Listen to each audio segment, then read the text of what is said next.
of the most important things and one of the most overlooked things when picking a tree is the actual trunk itself. What most people do is they look at the leaves, they look at the shape of the tree, the color of the tree. If it's in flower, that's the reason they buy the tree. But one of the most overlooked parts in a tree, and I often tell people to start at the bottom.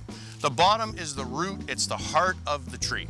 When looking at this particular tree itself, this particular tree is grown on a tree farm, and it is dug with a machine where it comes in and it actually cuts the root system, pulls it out, puts it in a wire basket and burlap, and then it's tied up really tight.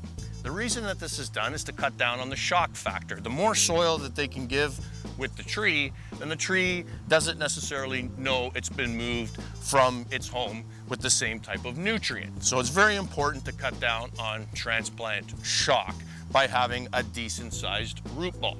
It's very important to see how big the root ball is. Often nurseries want to cut their cost. One of the ways that they cut costs is to make smaller root balls, because these trees are actually shipped, often some from the United States, all the way to Canada, and the shipping cost is often done by weight. So the bigger the ball, the heavier the ball, the more it costs to ship it here to the Toronto area.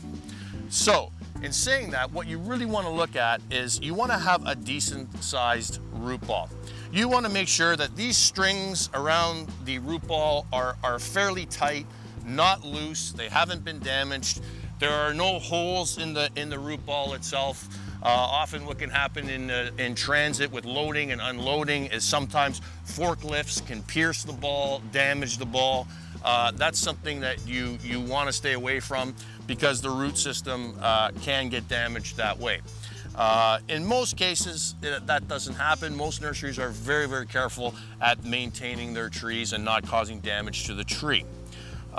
In saying that, you want to look at the second, I would say, most overlooked area in a tree is the trunk itself, working our way up from the root ball to the trunk itself. With the trunk, you want a completely round trunk, a completely round circumference. What can happen in the process of growing, and even when you plant the tree, if you plant the tree incorrectly, you can get something called a girdling root.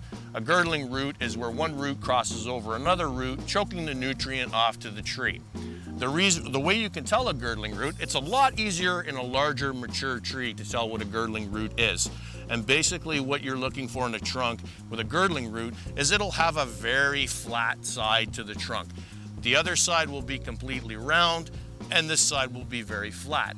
Often you can see them in the nurseries that may have these root problems, and that would probably be a tree not to buy. It would be a tree to overlook. But you want a completely round trunk to ensure that all the nutrient is going to get up to the healthy branches and the healthy leaves.